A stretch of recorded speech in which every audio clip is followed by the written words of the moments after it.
So it was just a matter of just absolutely just accepting that Jesus is the Son of God, not just the Messiah, but that he's Lord. And I'll tell you the truth, I was on the way to that, but it really just happened yesterday.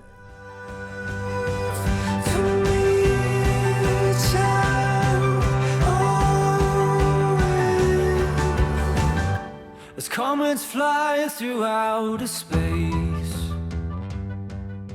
All right, David, just real quick, just give a flyby. Tell me about your story, man. Oh, my name's Robert, and I don't know who you are. You guys promised to buy me pizza. That's all I know. Got you there, didn't I? Oh, man. I love it. Okay. Yeah. Okay. Well, let's see. I was 67 years old last Friday, and I had some things happen in my life relatively recently. Yeah.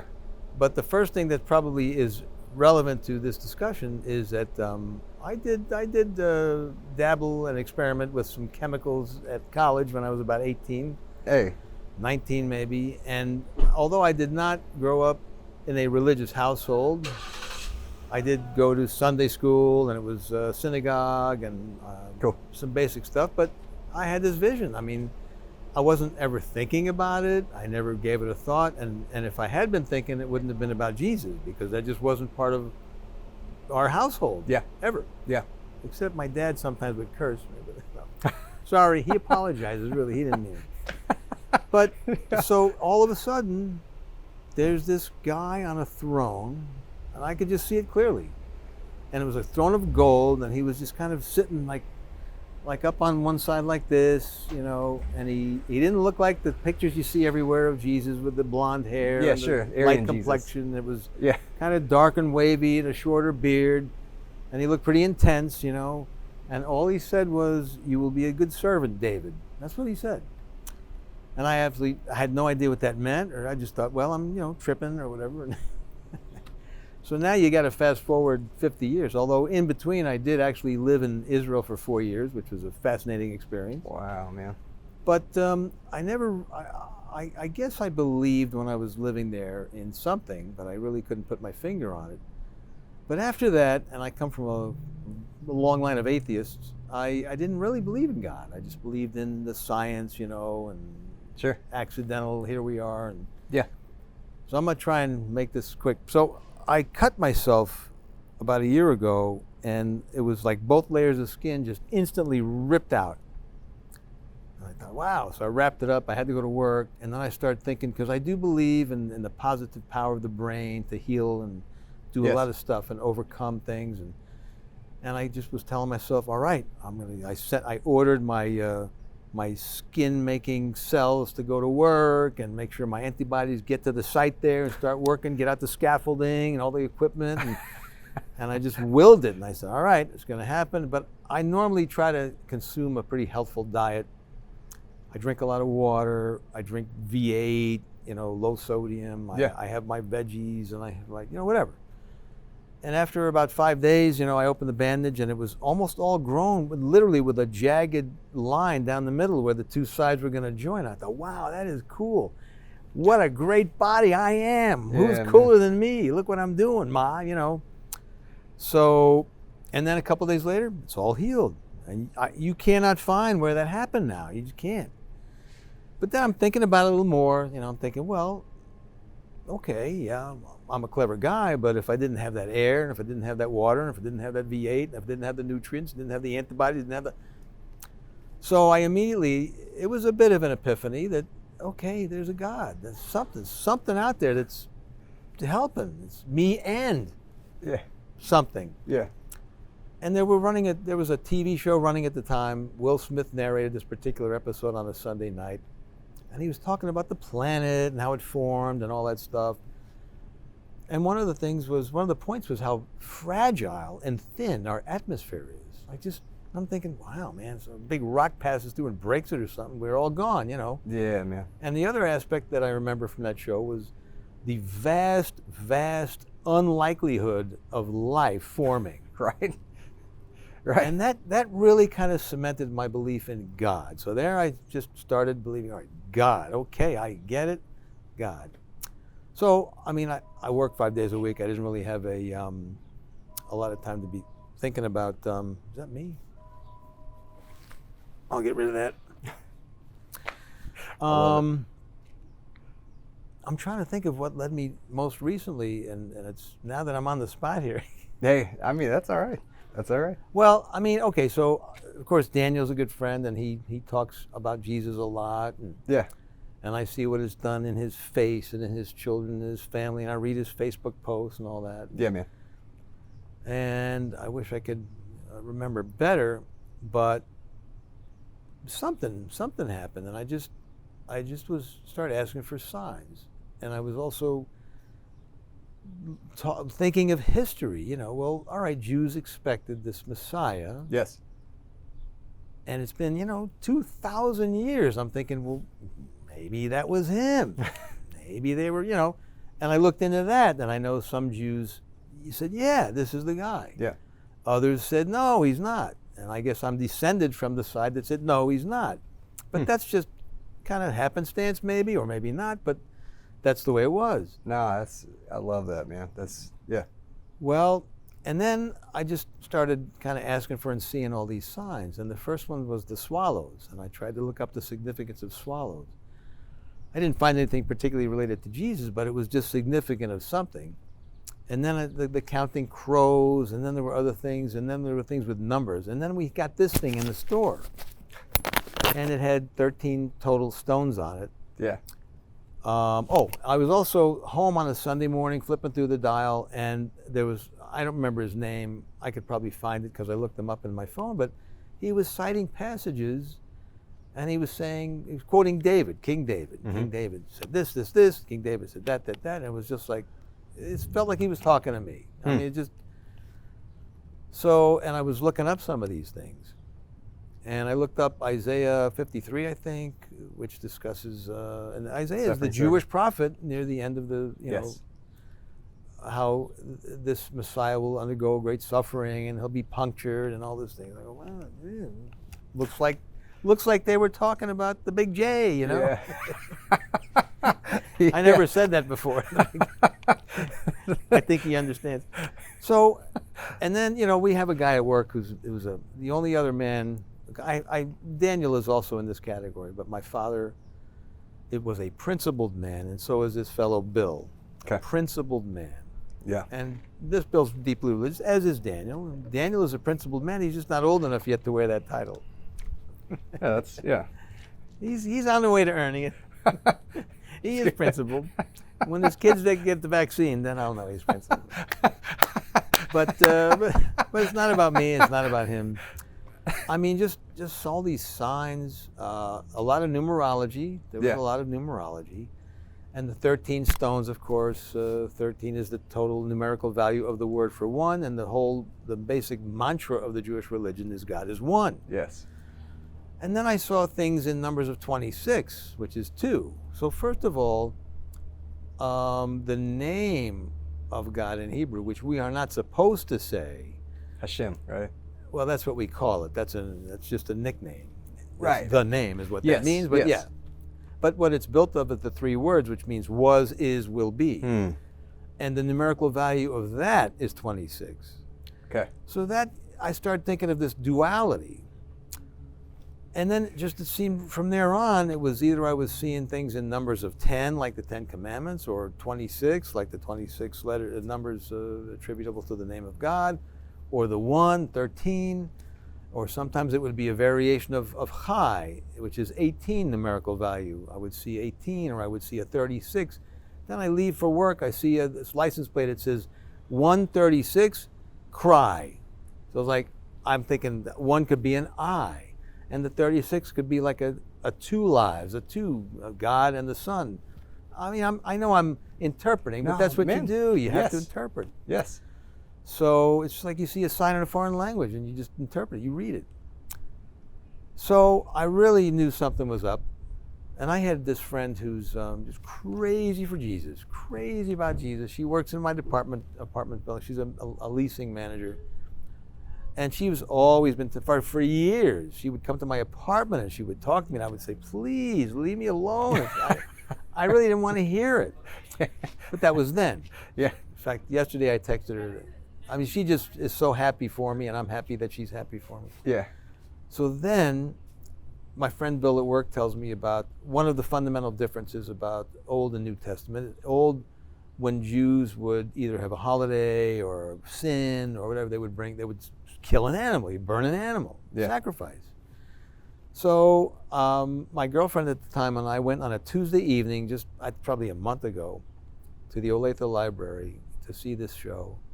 And I had not realized it, but it stank. Something had fallen, into my engine and died. I mean, and she could smell it, and I could smell it. We went there. When we got back, she held the flashlight. I looked for it. I could not find anything, but there was this white fibrous material on top, like a nest. So I was thinking mouse. Yeah. But I couldn't get to it, so I just went home. I was tired, went to sleep, and the next morning I'm thinking, I work, but I got to take my car somewhere. I got to have them clean the engine. Yeah. Well, I didn't have to do that, because when I went to get my car, I see stuff underneath, and it was mouse parts that had been burned. There was a bone, there's a half a mouse, and it was like, the charred remains. Yeah. And that just kind of freaked me out, because, it's like I felt that maybe my sins had been, atoned for through a sacrifice the old-fashioned way. It was like, and that, I'm driving 50 years, that never happened to me either. Yeah, so man. just all these things that happened to me that never happened before, plus all in a sequence, just all close together. Yeah. And the whole thing that I moved out here from New York, and just before COVID hit, and I almost took a job somewhere else, but I didn't. I took this job instead, and had I taken the other job, I'd have been out of work, and just different things. I just really felt like, something good is going on here. Yeah, man. So it was just a matter of just absolutely just accepting that Jesus is the Son of God, not just the Messiah, but that he's, Lord. And I'll tell you the truth, I was on the way to that, but it really just happened yesterday. Man. It really just happened when everything just, I had a good cry, and I had a little talk and confessed and did different things. And, they're very personal, but but I was a lawyer for 36 years. I was a trial attorney. We believe in evidence, Yes. which is one main reason why I remained an atheist for so long. Although I won't say I was asking for signs, but I figured, well, if he's real, he'll throw me a sign. Yeah. And he probably did. I probably just wasn't reading them. But this, it's all this stuff lately. It's just too much. It's there. Man. And there's probably more things, more little signs here and there. See, one thing about me, I'll argue you to death until I see that you're right. If you're right, okay. Oh, never mind, I love it, man. It's just, you gotta, it's only pride and ego that makes you just keep on pressing an argument that's a loser. And, So good, man. it just made sense. And here's this guy that I thought was very loud and abrasive and egotistical and arrogant and all this. And he wasn't. I mean, he just was telling me stuff that was dead true. Man. And I just had this whole new way of looking at him. Man, I love it. But not just him. Of course, it's what he's saying. And I'm thinking, well, he's right. Yeah. So a lot of this stuff is just right. And I haven't found anything that I'm looking at yet about it or about Jesus that is wrong. And after all these teachings, and I just started reading the New Testament. The Sermon on the Mount is one of the first things. St. Matthew, is that the name of the book? Yeah. And there's nothing bad at what he's saying. It's all good stuff. Yeah. And I've known for a while, and I've felt this, and I really haven't practiced it as much as I would have liked to. But I really try to do the right thing, because every situation presents you with at least one right way and at least one or a million wrong ways. And I really have tried to do the right thing, and I clearly have not always done that. In fact, I probably have only done it overall in my life 0.0001% of everything I ever did. And but, Yes, you know, that's good. I I'm like just- that. That's but- I mean, but you're beating me. Well, so, you know, it's just I'm just brand new on this path. I'm loving the hell out of it. Yeah. Maybe literally. Hey, literally. Yeah. It's just a lot of fun. Yeah. it makes me feel good. Yeah. And I'm just thinking, man, how can I help people now? How can I offer myself? I'm looking for guidance now. I'm asking Jesus. And when you called about this interview, I thought, I don't. And then I thought, well, maybe if it's going to help somebody Yeah. Yeah. see this idiot, getting a grain of wisdom. And I don't credit myself for being wise. I'm just saying it's not about me or my ego. But these are real things to me. And here's another thing. I went to visit my very atheistic stepmother and half-brother, and I thought, well, I'm just going to put this inside, And I told Bill that, and I'm glad I did. See, I'm a yappity guy, which is good because people hear you and they respond. So Bill says he quotes the Bible somewhere, oh, if you are ashamed of me before your friend, I will be ashamed of you before the Father in heaven. And I go, wow, I don't want that to happen. So sure enough, and I'm a pretty ballsy guy, but through what he told me, I thought about it. It didn't happen right away. It was at night. I even texted him late at night. I said, you're right. Thank you. I'm going to tell him. So I went over there, and it was hanging way out against a black T-shirt just to make sure that he could see it. And at first, my stepmother's got bad eyes. She didn't even see it. But my half-brother came up, and he could see it. But he wouldn't say anything. He's just too polite. Yeah. So I said, well, there's something I got to tell you. And I told him. And, she didn't throw a knife at me. She didn't scream, My stepmother's kind of different anyway. She's very live and let live, But she's 76. She's beaten breast cancer. She's done all kinds of things. Yeah. And she just, hey, if you're happy, I'm happy. That's the way she felt. Now, I don't feel I really am not at a place where I would feel I want to go there and proselytize and keep mentioning him like my friend at the leasing office. I mean, everything she says, and I respect that too. I'm not there yet. I don't know if I ever will be. Sure. But I'm just on this path, and it's my path, and I'm loving it. And I got surrounded by some good people there. And man, that's where I am today. So my new birthday I'm considering is the 26th of July. 26th, man. Just because of what I did yesterday, and when they broke down and opened my heart and asked for things and said things that people told me that's really what has to happen. But I wanted it to happen naturally, not just I hate phoniness. Yes. I won't be phony. And I feel like, sometimes I feel like going on Facebook on my high school reunion page. It's my 50th reunion. It's coming up in a couple of months. And I just want to tell them, listen, I have seen evidence, proof beyond a reasonable doubt. Man, I don't think I'm going to do that anytime real soon, because they'll think, oh, David's nuts. Look at that. Well, here's the question. What are you going to do when they ask you? Like, what's different about you? Oh, I'll tell them. I will answer truthfully if anybody asks me. Yeah. I've told many people, when you ask me a question, make sure you want the answer. Yeah, that's good. I'll give you the real answer. So good, man. When you said 26, I didn't know that about 26 or 13. What's funny is growing up, we were ball players. My brothers and I had two older brothers, both wore 13, and it was like they clung to it. And so two of them, and I wore 26 on accident. I'm not even joking. So I played soccer too, and my sophomore year in high school, I played varsity soccer, and my number I got was 26. And I was like, hey, that's 213, that's cool. And so I wore 26 in baseball, basketball, I wore 26. I didn't know that. But I hung on to 26. I'm sure God will forgive me. I'll say it. In English, you would say Jehovah.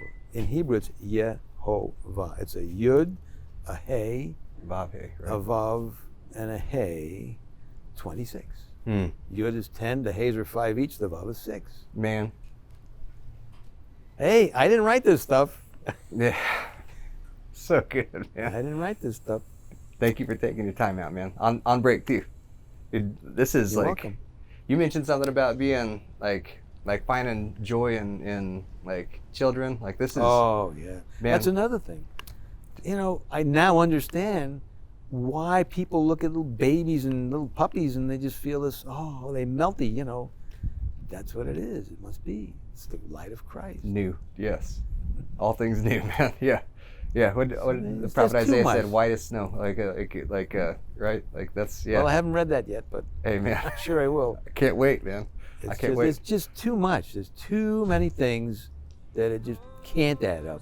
It's too much. It has to add up. It does add up. It's just, man. well, there you go.